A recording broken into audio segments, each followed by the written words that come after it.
High বন্ধুরা, কেমন আছো? আশা করি ভালো আছো। আজ করছি যে শোলা কচুর যে আগাটা থাকে না, ওখানে যে কচু শাকটা যে থাকে ওই শাকটা আজকে রান্না করব। দেখো কেটে নিয়েছি, ছোলা দিয়ে করবো। এই যে ছোলা ভিজায় রেখেছিলাম কালকে রাত্রে। দেখতে থাকো তোমরা রেসিপিটা। তেল দিয়ে দিচ্ছি, যে শুকনো লঙ্কা দিচ্ছি, তেজপাতা, কালো জিরা সম্বারা দিলাম, কচু শাকটা দিয়ে দিলাম, লবণ দিচ্ছি, দিয়ে দিলাম,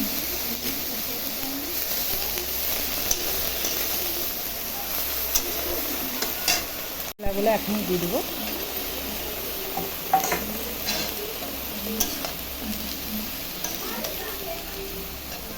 এখন একটু ঢাকা দিয়ে দেবো।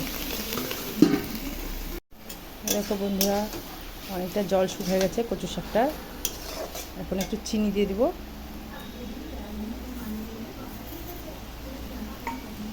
আবার একটু নাড়াচাড়া করবো।